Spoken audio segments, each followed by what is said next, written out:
Quem nele crer será salvo. Vamos dizer? Quem nele crer será salvo. Irmãos, que alegria estar aqui. Minha saudação ao Arnaldo na sua pessoa. Saúdo todos os que prepararam esse evento tão grandioso, tão bonito, que fala dessa força da nossa fé, quando regida, quando vivida no Espírito Santo. Que alegria estar aqui com vocês nesse ginásio, vivendo esse momento tão significativo e concluindo, como eu disse, com a Santa Missa, onde as graças de Deus se tornam eficazes, abundantes. Se há um lugar onde a gente obtém graças de Deus, é especialmente na Santa Missa, o maior de todos os acontecimentos da nossa fé católica. Hoje é a festa solene da Santíssima Trindade, o Deus em quem nós colocamos toda a nossa confiança, o Deus que professamos, o Deus que proclamamos como Senhor das nossas vidas. É Trindade Santa, é comunhão de amor, Pai, Filho e Espírito Santo. Nós vimos, ouvindo hoje, na primeira leitura, como Deus deseja se revelar ao ser humano. Deus não tem vontade de ficar escondido de nós. Deus deseja que o ser humano contemple a sua face, e Ele colocou dentro de nós um desejo muito grande, de tal modo que o Salmo vai dizer assim: a minha alma tem sede de Deus. Quando eu terei a alegria de ver a face de Deus? Há uma saudade de Deus que mora dentro de nós e que a gente sem saber, às vezes fica buscando em outras coisas, mas que somente Deus, no encontro com Ele, é que ela será satisfeita, saciada. A sua alma tem sede de Deus. Mesmo quando você busca outros amores, o maior de todos os amores que pode satisfazer você é Deus, é o amor de Deus. Deus sempre se revelou à humanidade, quando a humanidade só podia ainda entender os sinais. Deus já se revelava na beleza do universo, na grandeza do universo. Que maravilha quando a gente inventa um telescópio gigantesco e a gente vai se maravilhando de perceber a infinidade e a maravilha do que Deus criou. Que obra estupenda!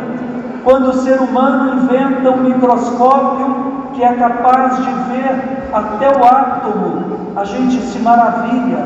Tudo fala de Deus para nós, tudo revela Deus.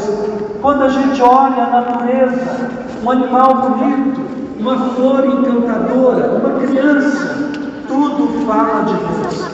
Deus sempre quis se revelar a nós e sempre quer. Mas um dia Deus começou a se revelar de modo mais pleno, porque o desejo dele é satisfazer essa sede que você traz de dentro de você. Um dia, se Deus quiser, e Ele quer, você o verá face a face.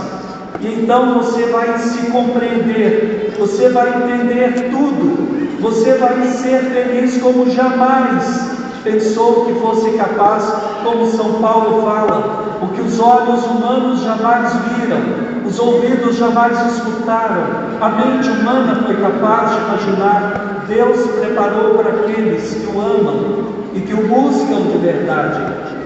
Então Deus começa a se revelar ao povo, e hoje nós ouvimos, Moisés teve uma experiência de Deus. Moisés é um homem que busca a Deus, com humildade de coração. Irmão, você tem buscado a Deus de todo o seu coração? Você se empenha em buscá-lo em tudo na sua vida? Você gasta tempo com essa busca? O quanto a sua alma deseja de verdade? O quanto você dá a Deus para a sua alma? Moisés era um homem todo de Deus.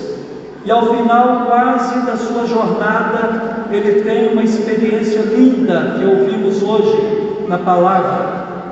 Ele sentiu que Deus passava quando ele subiu a montanha. E ele teve uma experiência de amor tão fascinante. Ele experimentou que Deus era misericordioso. Ele exclamou então: Deus misericordioso, Deus clemente, Deus fiel. Que bom a gente poder afirmar com toda certeza: ninguém nesta vida amará você como Deus ama, nem a sua mãe, nem a pessoa que te ame mais, nem o namorado, nem o esposo, nem a esposa. Essa certeza de que o nosso Deus é amor, é misericórdia, é compaixão, é bondade. Que alegria crer nesse Deus, que alegria saber que a revelação de Deus aponta para aí, não para um Deus que coloca culpas, mas para um Deus sim que pede conversão.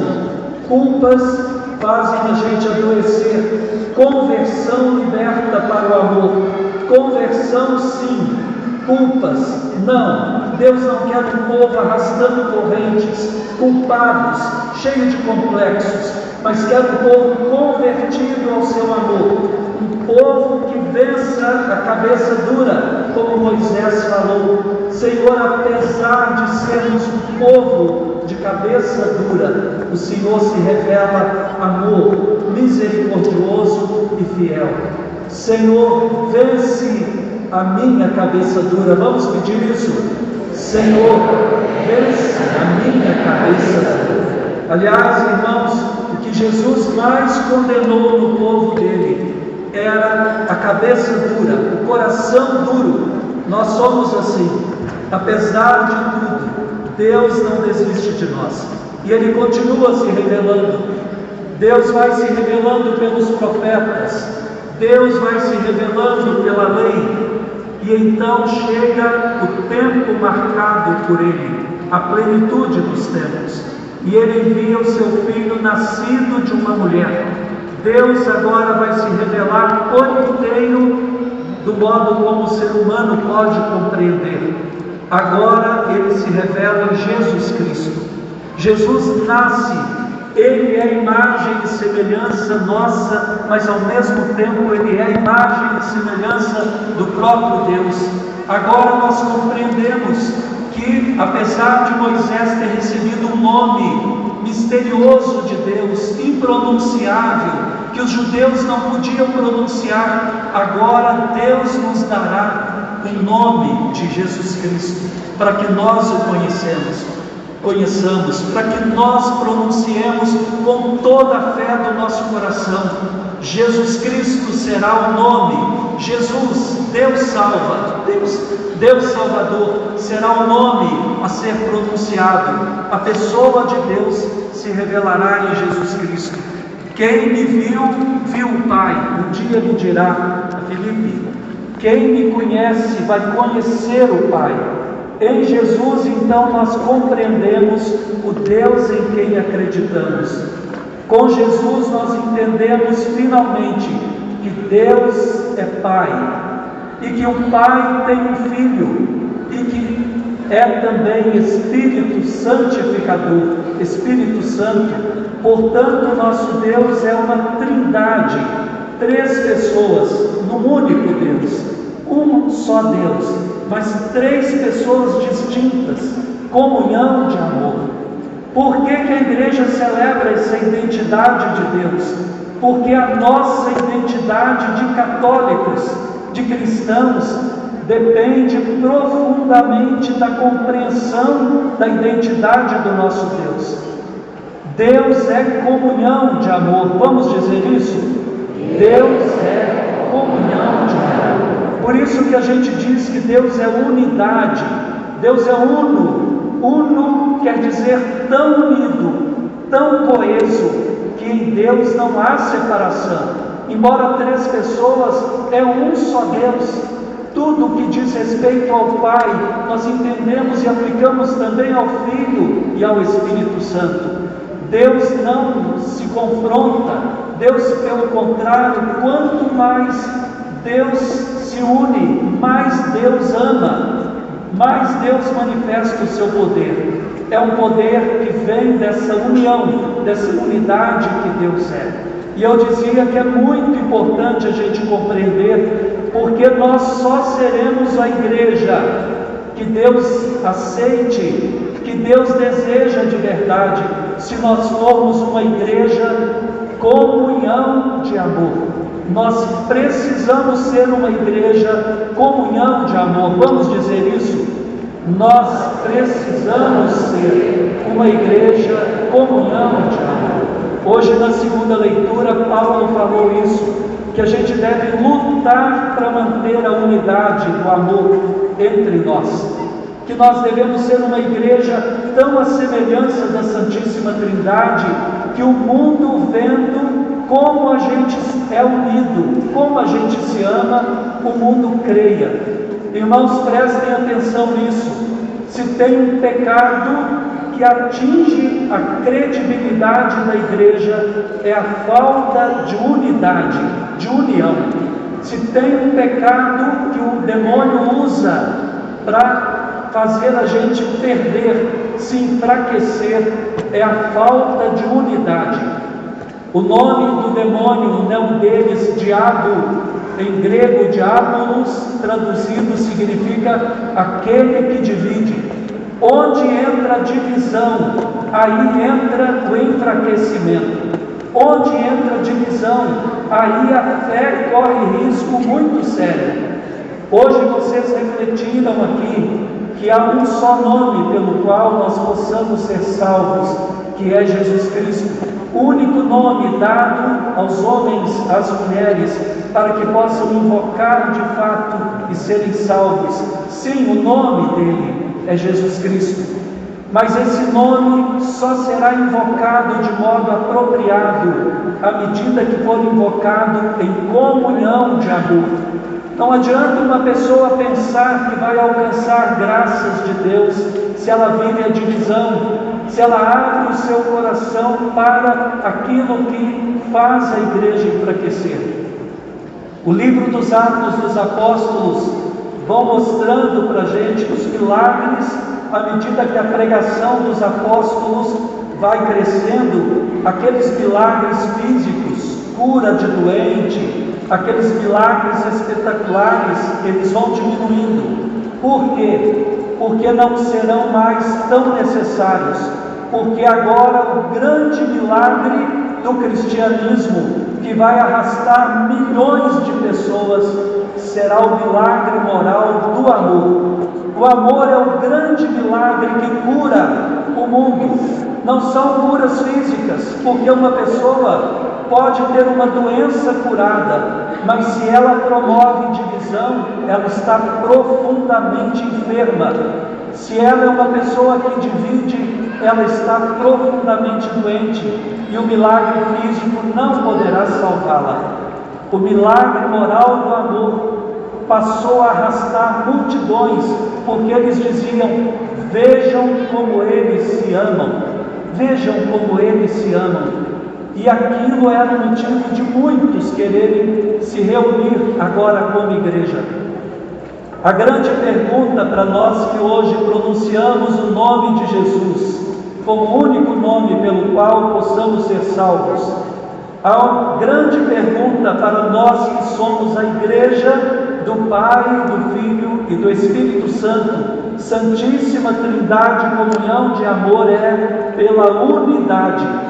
Será que a nossa igreja do século XXI tem buscado a unidade como grande bem, como o maior dos seus tesouros?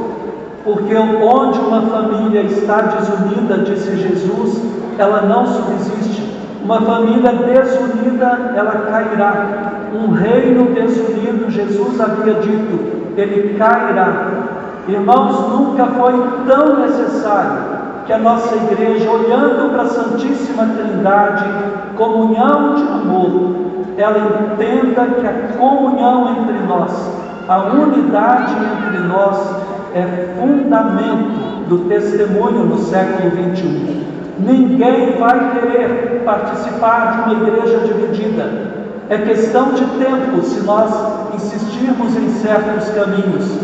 Eu pergunto a você mais uma vez, como perguntei no ato penitencial: você é promotor de unidade, de união, ou você é promotor de divisão? Por que eu estou dizendo isso e ressaltando? À medida que eu ia preparando essa homilia ao longo da semana, ao longo do tempo que me foi dado, que eu soube que eu ia celebrar aqui, que eu aceitei celebrar aqui, a palavra que me vinha o tempo inteiro para este grande encontro é unidade, porque o mundo está doente por falta de unidade. E o pior de tudo é que a igreja está ficando doente por falta de unidade. Grupos querendo defender a verdade se dividem. Ora, a busca da verdade é algo nobre, mas quando a busca da verdade se faz sem a caridade, cada um se posiciona no seu ponto de vista e aí quebra-se a unidade. São Paulo vai dizer na carta aos Efésios, no capítulo 4, vocês com toda humildade e paciência devem suportar uns aos outros pelo vínculo da caridade. Mantenham a paz pelo vínculo da caridade. Ele vai dizer depois também na carta aos Colossenses, no capítulo 3. É muito importante.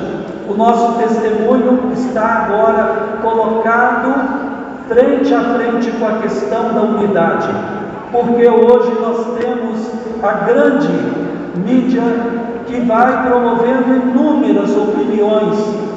É tempo de buscar a unidade, fazendo discernimento sobre aquilo que a gente ouve, sobre aquilo que a gente busca. Não é tudo que promove a unidade.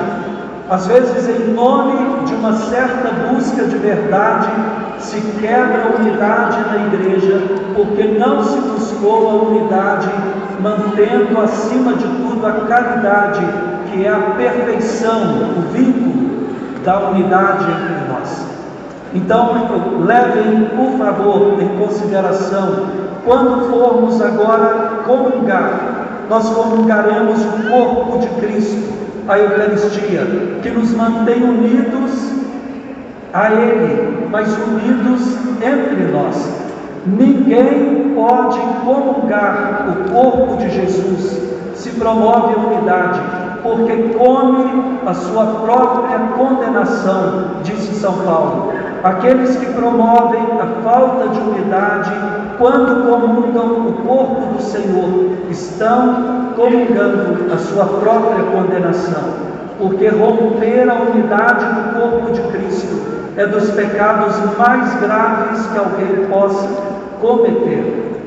Católicos reunidos aqui para esse dia de Pentecostes diocesano, na Diocese da Campanha, fiquem atentos, porque tem muita gente boa, católico sincero, que deseja o bem da igreja, mas que tem se deixado levar por reflexões que não são as reflexões oficiais da igreja, que tem buscado, dando ouvido a um magistério paralelo, que não é magistério, porque o magistério é o Papa junto com os bispos.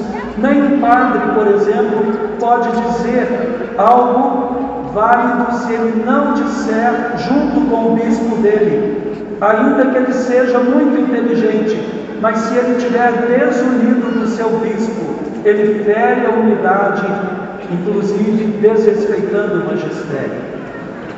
Eu penso que Deus quis que eu falasse isto nesta homilia, porque tempos obscuros estão nos rondando e muita gente, como eu disse, pode ser arrastada para aquele lugar onde a unidade já não se faz mais presente, e aí, rompendo o vínculo, perde a comunhão com a sua igreja, com seus irmãos. Eu queria convidar você agora a um pequeno momento de oração. Coloque a mão no seu coração nesse momento. Nós estamos na Santa Eucaristia, a missa. Jesus, o seu sacrifício é atualizado no altar, se torna presente, presentificado. Eu convido você agora a pedir a Deus a graça da unidade para a igreja e a dispor o seu coração a lutar pela unidade. Peça a Deus agora que você nunca se separe por motivo nenhum da sua igreja, da fé do seu batismo, da unidade com o Papa e os bispos.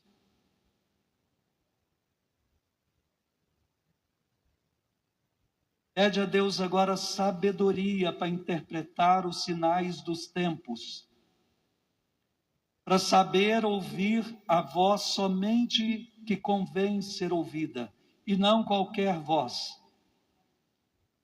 Pede a Deus agora que vença em você qualquer dureza que possa já ter se instalado por algum motivo, que fere a unidade. Eu peço a todos que rezemos pela unidade das famílias. Há muita divisão entrando dentro da casa da gente pela internet. Um reino de opiniões, onde cada um defende uma verdade suposta. Pede a Deus, Senhor, que nada rompa a unidade da minha família.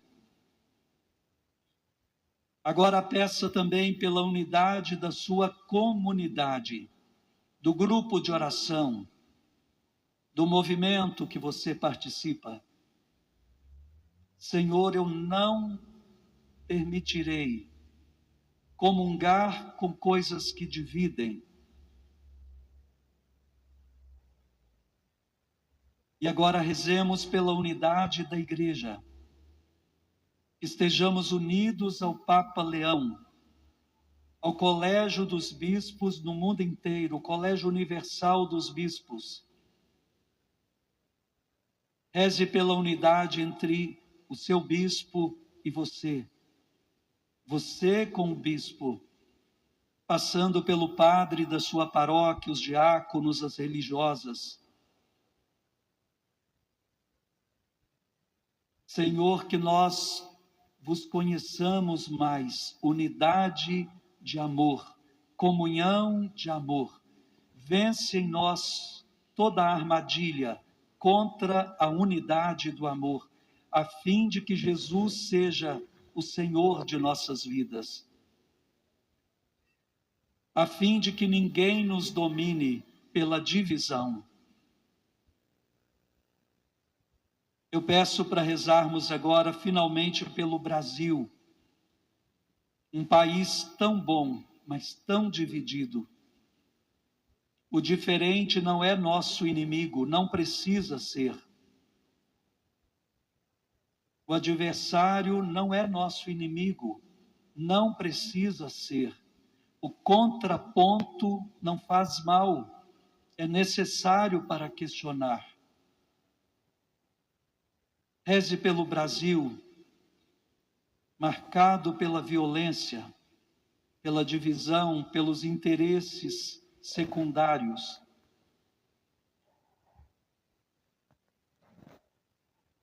Pai, que a igreja no Brasil possa ajudar na coesão do nosso povo, a descobrir caminhos de unidade, caminhos que vençam tudo aquilo que faz com que a gente se enfraqueça e não consiga responder aos desafios do tempo presente. Restaura, Senhor, a unidade na igreja e no mundo. Jesus, manso e humilde de coração. Jesus, manso e humilde de coração. Glória ao Pai, e ao Filho, e ao Espírito Santo.